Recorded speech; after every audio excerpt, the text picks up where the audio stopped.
Hi hello friends, welcome to our channel velocity learners. మనం ఈ వీడియోలో కేవీఎస్ రిక్రూట్మెంట్ రూల్స్ గురించి మాట్లాడుకుందాం. ఓకేనా. మనకి రీసెంట్గా కేవీఎస్కి సంబంధించి రిక్రూట్మెంట్ రూల్స్ అని చెప్పేసి వచ్చింది కదా. ఇదేంటంటే మనకి త్వరలోనే కేవీఎస్ నోటిఫికేషన్, అంటే కేంద్రీయ విద్యాలయం సంఘటన, అంటే ఈ కేవీఎస్ స్కూల్స్ అంటాం కదా.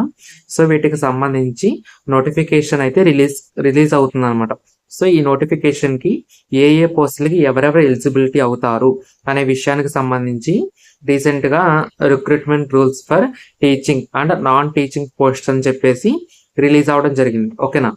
నేను ఈ వీడియోలో ఏంటంటే టీచింగ్ పోస్టుకు సంబంధించి ఎటువంటి రిక్రూట్మెంట్ రూల్స్ ఉంటాయి, అంటే ఏ పోస్టులకి ఎవరెవరు ఎలిజిబిలిటీ అవుతారు అనే విషయాన్ని నేను మీకు ఈ వీడియోలో షేర్ చేస్తాను. ఓకేనా.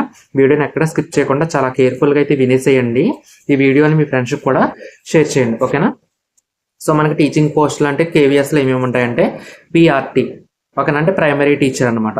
Next TGT, trained graduate teachers. Next PGT, post graduate teachers.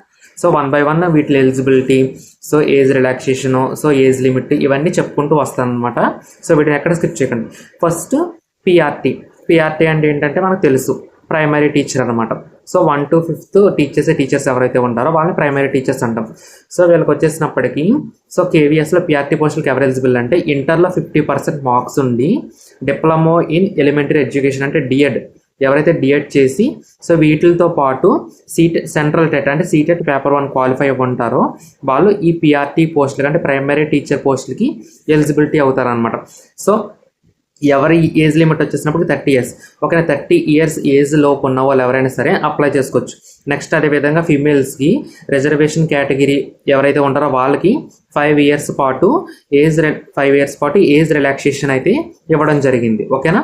ఇది పిఆర్టీకి సంబంధించిన ఎలిజిబిలిటీస్. Next TGT. టీజీటీ అంటే ఏంటంటే ట్రైన్డ్ గ్రాడ్యుయేట్ టీచర్ అనమాట. ఈ ట్రైన్డ్ గ్రాడ్యుయేట్ టీచర్ అంటే ఎవరైతే హై స్కూల్ స్థాయిలో 6th నుంచి 8th క్లాస్ వరకు టీచ్ చేసే టీచర్స్ ఉంటారో వాళ్ళని టీజీటీ అని చెప్పడం జరుగుతుంది. ఈ టీజీటీ పోస్టులకు ఎవరు ఎలిజిబుల్ అంటే గ్రాడ్యుయేషన్లో 50% మార్క్స్ ఉండి, ఓకేనా, గ్రాడ్యుయేషన్లో 50% మార్క్స్ ఉండి బీఈడీ చేసి ఈ రెండింటితో పాటు సీటెట్ పేపర్ 2 అంటే సెంట్రల్ టెట్ పేపర్ 2 ఎవరైతే క్వాలిఫై అవ్వన్నారో వాళ్ళు ఈ కేవీఎస్కి సంబంధించి టీజీటీ పోస్టులకు అయితే ఎలిజిబుల్ అవుతారనమాట. ఓకేనా. ఇంకా చూసుకుంటే కనుక వీళ్ళకి వచ్చేసినప్పటికీ ఏజ్ లిమిట్ 35 years అనమాట. అంటే 35 years లోపు ఎవరైనా అప్లై చేసుకోవచ్చు. ఈ 35 yearsతో పాటు ఫీమేల్స్కి అదేవిధంగా రిజర్వేషన్ క్యాండిడేట్స్ ఎవరైతే ఉంటారో వాళ్ళకి 5 years పాటు ఏజ్ రిలాక్సేషన్ అయితే ఇవ్వడం జరిగింది. ఓకేనా. ఇంకా మనకి ఏంటంటే నెక్స్ట్ పీజీటీ పోస్టులకు సంబంధించి ఎలిజిబిలిటీ ఏంటంటే కంపల్సరీగా పోస్ట్ గ్రాడ్యుయేషన్, ఓకేనా, పీజీలో 50% మార్క్స్ అనేది ఉండాలి, ప్లస్ బిఎడ్ చేసి ఉండాలి. పీజీ ప్లస్ బీఈడి ఎవరికైతే ఉంటుందో వాళ్ళు ఈ పీజీటీ పోస్ట్ గ్రాడ్యుయేట్ టీచర్ పోస్టులకు ఎలిజిబుల్. ఈ పీజీటీ అంటే ఎవరిని అంటామంటే 9th to 12th, ఓకేనా, 9th, 10th, inter first year, inter second year teachers ఎవరైతే ఉంటారో వాళ్ళని మనం ఏమంటామంటే పోస్ట్ గ్రాడ్యుయేట్ టీచర్స్ అని చెప్పేసి అంటాం అనమాట. ఓకేనా. ఎవరైతే పీజీలో 50% మార్క్స్ ఉండి బీఎడ్ చేసి ఉంటారో వాళ్ళు ఈ పీజీటీ పోస్టులకి ఎలిజిబిలిటీ అవుతారు. ఇక్కడ మనకి సీటెట్ అనేది అవసరం లేదు. ఓకే, ఈ పీజీటీ పోస్టులకి ఏజ్ లిమిట్ వచ్చేసినప్పటికీ 40 years అనమాట. అంటే 40 years లోపు వారు ఎవరైనా సరే దీనికి అప్లై చేసుకోవచ్చు. అదేవిధంగా రిజర్వేషన్ క్యాండిడేట్స్కి ఫీమేల్స్కి 5% రిలాక్సేషన్ కూడా ఇవ్వడం జరిగిందనమాట. ఓకేనా. ఇవి ఎలిజిబిలిటీస్ పీజీటీ పిఆర్టీ పోస్టులకు సంబంధించి.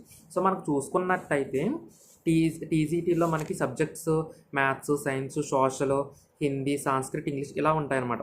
పీజీటీలో కూడా అంతే, మ్యాథ్స్, ఫిజిక్స్, కెమిస్ట్రీ, బయాలజీ ఇలా ఇవ్వడం జరిగింది. ఇంకొకటి ఏంటంటే మనకి పిఆర్టీ అంటే ప్రైమరీ టీచర్ పోస్టులు అనేవి చాలా ఎక్కువ ఉన్నాయి. ఇంచుమించుగా 16,182 పోస్టులు అయితే ఉండడం జరిగింది. నెక్స్ట్ సబ్జెక్ట్ వైజ్ పీజీటీలో కూడా ఇంచుమించుగా 1,500 నుంచి 2,000 మధ్య 2,500 మధ్యన పోస్టులు అయితే ఉన్నాయి ప్రతి సబ్జెక్ట్కి. ఓకేనా. ఎవరైతే ఎలిజిబిలిటీలు ఉన్నారో వాళ్ళందరికీ కూడా ఈ నోటిఫికేషన్ యూటిలైజ్ చేసుకోండి, బాగా ప్రిపేర్ అవ్వండి. నెక్స్ట్ వీడియోలో నేను ఎన్విఎస్కి సంబంధించి కూడా రిక్రూట్మెంట్ రూల్స్ అయితే రావడం జరిగింది. అంటే దాని అర్థం త్వరలోనే ఎన్విఎస్ నోటిఫికేషన్ కూడా వస్తుందని చెప్పేసి. నెక్స్ట్ వీడియోలో దాని గురించి కూడా డిస్కస్ చేస్తాను. ఓకేనా. ఈ వీడియో మీకు నచ్చినట్టయితే తప్పనిసరిగా లైక్ చేసి మీ ఫ్రెండ్స్కి షేర్ చేయండి. Thanks for watching. Please subscribe Velocity Learners. అందరికీ all the best guys. Thank you.